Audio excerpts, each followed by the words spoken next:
کربلا کی جنگ میں بھلے ہی حضرت امام حسین اور ان کے 72 ساتھی شہید ہوئے، لیکن اس جنگ نے حق اور ایمان کا جھنڈا بلند کیا۔ یزید یہ جنگ جیت کر بھی ہار گیا اور حضرت امام حسین اس جنگ میں شہید ہو کر بھی دنیا کو امن و چین اور برائی کے آگے نہ جھکنے کا پیغام دے گئے۔ اسلام کا کیلنڈر ہجری اور اس کا پہلا مہینہ محرم ہے۔ یہ وہ مہینہ ہے جس میں اسلام کے پیغمبر حضرت محمد صاحب کے نواسے حضرت امام حسین اور ان کے 72 ساتھیوں، جن میں پریوار کے سدسیہ بھی شامل تھے، ان سبھی کو کربلا کی جنگ میں شہید کر دیا گیا۔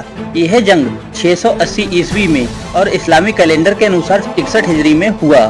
کربلا کی جنگ میں ایک طرف ہزاروں یزیدی سینکوں کا لشکر تھا جو ایک ایسی حکومت کو مانتے تھے جہاں ہر جرم اتیاچار جائز تھا، وہیں دوسری اور حضرت امام حسین کی سرپرستی میں 72 لوگوں کا قافلہ تھا جو حق اور ایمان کے لیے سب کچھ قربان کرنے کو تیار تھے۔ کربلا کی یہ جنگ ہوئی اور اتہاس بن گئی۔ یہ دنیا کی اکلوتی جنگ رہی جس میں جیتا ہوا بھی ہارا ثابت ہوا۔ عرب کی زمین سے مذہب اسلام کا ادے ہوا 570 عیسوی میں۔ عرب کے شہر مکہ میں حضرت محمد صاحب کا جنم ہوا۔ 40 سال کی عمر میں ان کو نبوت حاصل ہوئی اور محمد صاحب انتم پیغمبر ہوئے۔ تاریخ میں درج ہے کہ 8 جون 632 عیسوی میں 62 سال کی عمر میں محمد صاحب اس دنیا سے رخصت ہو گئے۔ یہ وہ دور تھا جب دنیا میں اسلام تیزی سے پھیل رہا تھا۔ پیغمبر حضرت محمد صاحب کے دین کو لوگ خوشی خوشی قبول کر رہے تھے۔ محمد صاحب کی رخصتی کے بعد خلافت کا دور شروع ہوا۔ اس میں ایک خلیفہ ہوتے جو پوری دنیا کے مسلموں کا پرتینیدھتو کرتے، اور یہ خلیفہ اللہ اور اس کے رسول پیغمبر حضرت محمد صاحب کے حکم کے مطابق مسلمانوں کے چنے ہوئے لیڈر ہوتے تھے۔ خلیفہ کا چناؤ لوگوں پر حکومت کرنے کے لیے نہیں بلکہ اسلامی قانون اور قواعد کے رہنما کے طور پر کیا جاتا تھا۔ انہی میں پہلے 4 خلیفہ بنے، حضرت ابو بکر، حضرت عمر، حضرت عثمان اور حضرت علی شامل تھے۔ حضرت علی جو پیغمبر حضرت محمد صاحب کے چچا جاد بھائی بھی تھے اور داماد بھی۔ حضرت علی کا پیغمبر محمد صاحب کی بیٹی فاطمہ کے ساتھ نکاح ہوا تھا۔ حضرت علی کے 4 بچے ہوئے، 2 بیٹے اور 2 بیٹیاں۔ ان کے 2 بیٹے تھے حضرت حسن اور حضرت حسین۔ وہیں بیٹیوں میں حضرت زینب اور حضرت ام کلثوم تھی۔ حضرت علی کی عربی زبان پر اچھی پکڑ تھی۔ حضرت علی نے اپنی خلافت کے دور میں مسلمانوں کو ایک کرنے اور امن و چین قائم کرنے کی پوری کوشش کی تھی، لیکن اس دور میں بغاوت و برائی بھی چرم سیما کو پار کر رہی تھی۔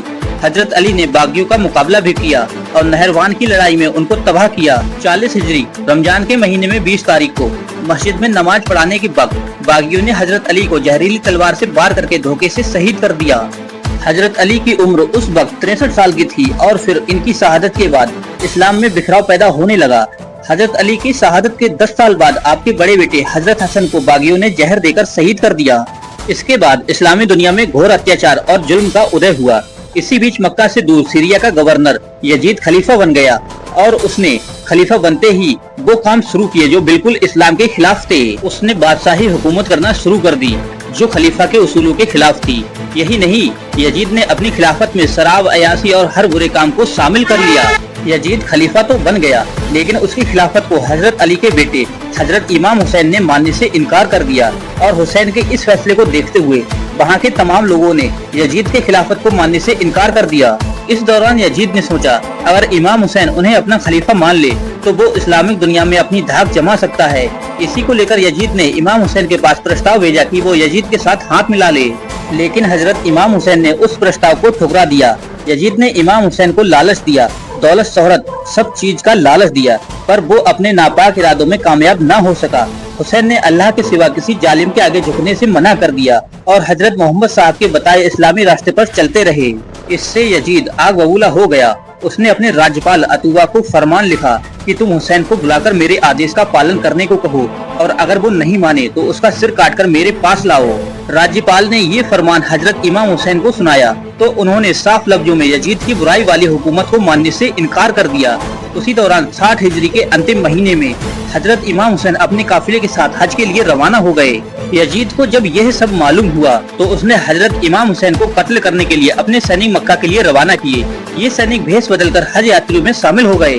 حضرت امام حسین کو اس کی بھنک لگ گئی اور وہ اللہ کی پاک جگہ کعبہ شریف کے آس پاس خون خرابہ نہ ہو، یہ سوچ کر وہاں سے حج کی چھوٹی روایت عمرہ کر کے عراق کے لیے روانہ ہو گئے۔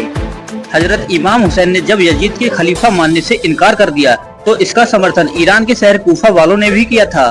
انہوں نے حضرت امام حسین کو کئی خط لکھے کہ وہ کوفہ آ جائیں۔